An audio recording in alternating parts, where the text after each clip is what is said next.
મીઠી મધુરી વાત ભાગ એવા 137 137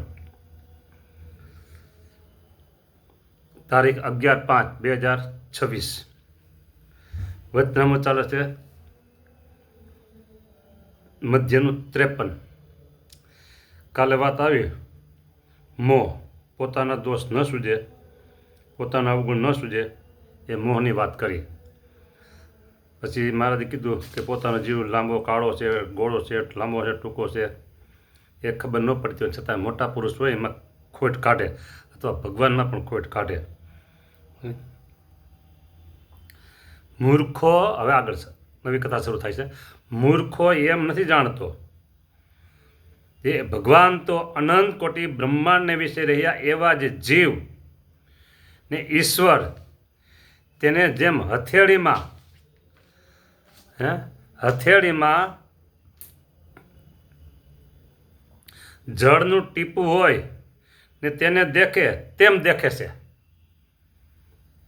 બોલો, ભગવાનની અંતર્યામી શક્તિ કેટલી પાવરફુલ, જોરદાર. અત્યારે ઓફિસો હોય, સરકારી આશે તેસે સ્કૂલો હોય, દરેક જગ્યાએ અત્યારે કેમેરા મુકાઈ ગયા છે. સીસી કેમેરા જે કહે ને, સીસી કેમેરા. હા, એ સીસી કેમેરા શું છે?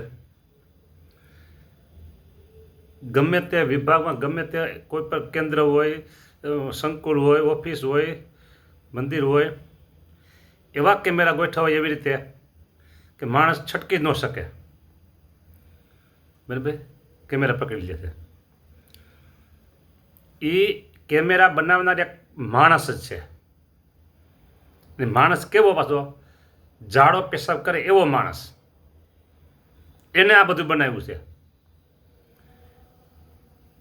પોતાની બુદ્ધિ દિમાગ લગાવીને બનાવ્યું. સક્સેસ થયા, એ પાવરફુલ સક્સેસ થયા, સફળ થયા. એમાં બુદ્ધિ કોને આપી?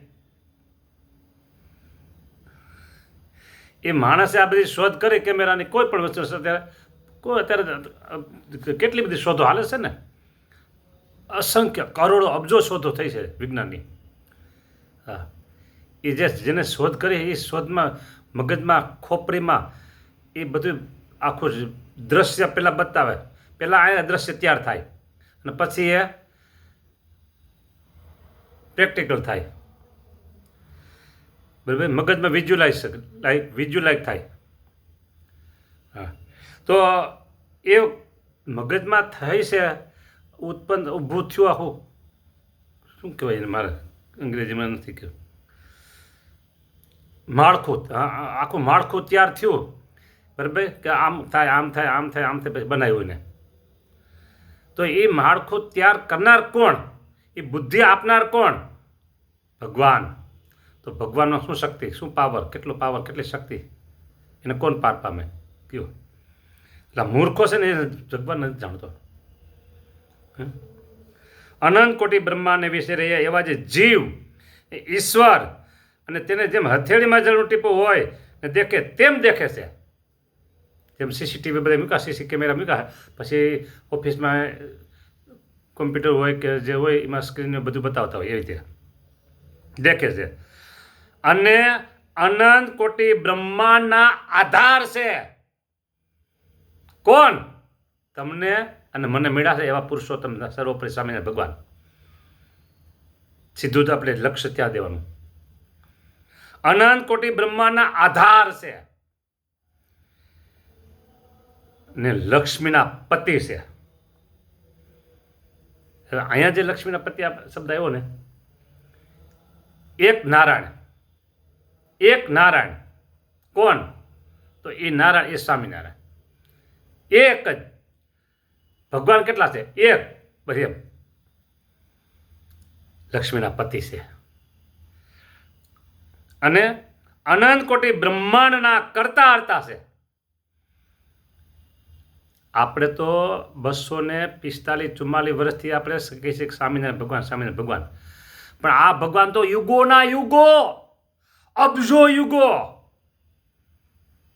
એ તો અહીંયા દર્શન દીધા. 245 વર્ષ પહેલા અહીંયા દર્શન દીધા અને અત્યારે આપણે દર્શન કરીએ છીએ. ત્યાં જગત કઈ આજકાલનું છે? આ પૃથ્વી પર જે માણસોનો નિવાસ છે, વસવાટ છે, કઈ આજકાલનો છે? લાખો વર્ષ કહીને તોય ઓછું કહેવાય, કરોડો કહીને તોય ઓછું કે અબજો વર્ષથી ત્યાં સમુદ્ર આજકાલનો બન્યો છે? સૂરજ અને ચંદ્ર આજકાલના છે? અબજો વર્ષ.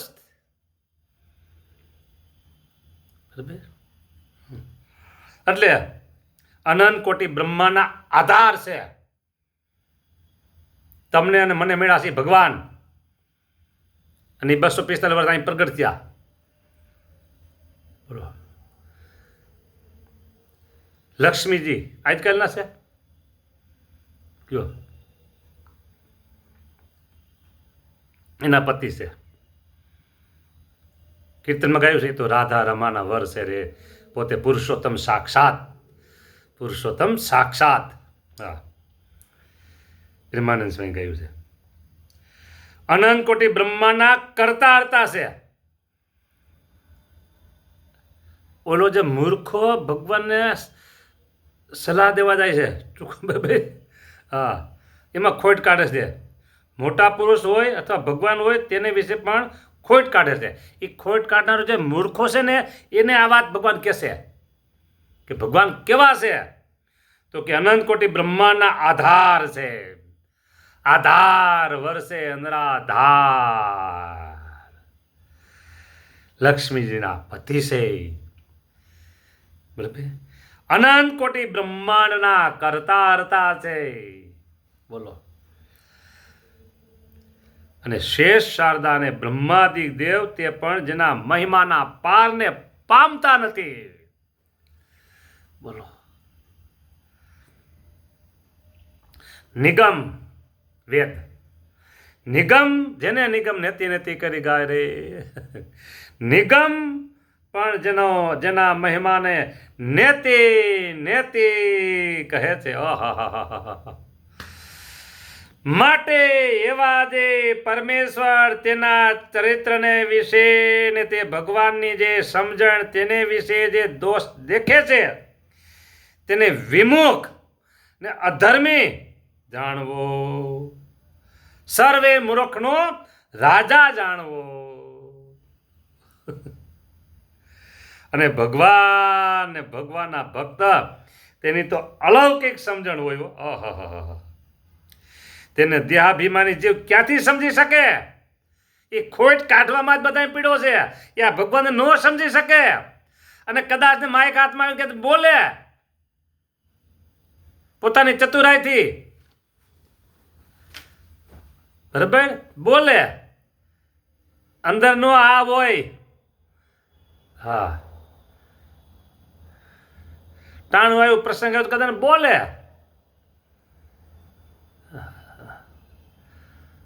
પછી બીજી કલાકે ન હોય. ખોટ કાઢે છે ને એની વાત કરે. બધામાં જેમાં ખોટ જ કાઢવાની, ખોટ જ કાઢવાની, ભૂલ જ કાઢવાની, ખોટ જ કાઢવાની, ભૂલ જ કાઢવાની, અને સલાહ દીધા કરે, સલાહ દીધા કરે, સલાહ દીધા કરે. આવા મૂર્ખાને આ વાત ન સમજાય કે ભગવાન આવા મોટા છે.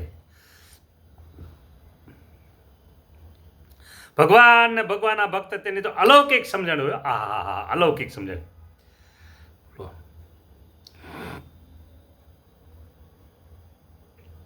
ને દેહાભિમાની જીવ ક્યાંથી સમજી શકે? માટે પોતાની મૂર્ખાએ કરીને ભગવાન ને ભગવાનના જે ભક્ત તેનું અવગુણ લઈને વિમુખ થઈ જાય છે. અને એ ભગવાનના ખરેખરા ભક્ત ભગવાનના ખરેખરા ભક્ત તે સત્પુરુષ હોય તે તો અલૌકિક દ્રષ્ટિએ યુક્ત વર્તા કરે છે.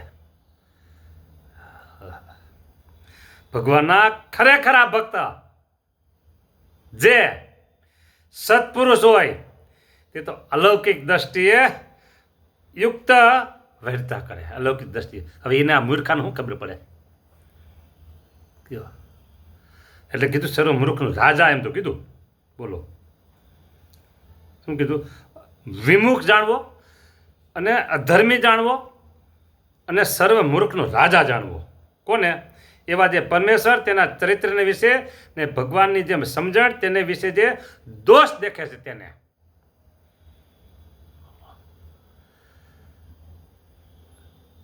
વચનામૃત થાય છે અહીંયા ગઢડા મધ્યનું 53 પૂરું થાય છે. બોલો, ટૂંકમાં કહી દઉં ને, પહેલાં તો જ્યાં ને ત્યાં સલાહ દેવી બંધ કરવી, એક. જેનામાં તેનામાં દોષ દેખાતા હોય બંધ કરવા, 2. સલાહ દેવી બંધ કરવી, દોષ ભૂલ કાઢવી બંધ કરવી. હા, બસ 2 જ કરવું છે.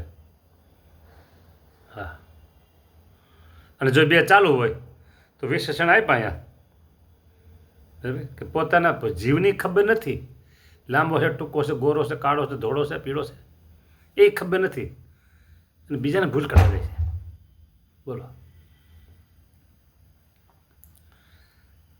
પછી શું થાય? ધીમે ધીમે ધીમે ધીમે ધીમે અવગુણ લઈ વિમુખ થઈ જાય, અને એ ભગવાનના ખરેખરા ભક્ત, આહા, ખરેખરા ભક્ત જે સત્પુરુષ હોય તે તો અલૌકિક દ્રષ્ટિએ વર્તતા હોય. નો સમજાય આને. હા, 5મા ધોરણમાં બેઠેલું બાળક, 5મા ધોરણમાં અભ્યાસ કરતું બાળક, એ જે CA ક્લાસ ભરતા હોય, એડવોકેટના ક્લાસ ભરતા હોય, ડૉક્ટર લાઈનના ક્લાસ ભરતા હોય, એને એ બાળકને કેમ ખબર પડે કે આ આવું છે? 5મા ધોરણ બાળક એમ ન સમજી શકે, કોઈ સંજોગોમાં સમજી ન શકે. એમ આ બધા આવા છે, ન સમજી શકે સત્પુરુષને. હા, લ્યો, સારું. ભગવાન સૌના ઉપર મીઠી દ્રષ્ટિ રાખે, સૌના ઉપર અમી દ્રષ્ટિ વરસાવે, સૌને સૌરી સમજણ આપે. પહેલાં મને આપે અને પછી તમને આપે. જય સ્વામિનારાયણ.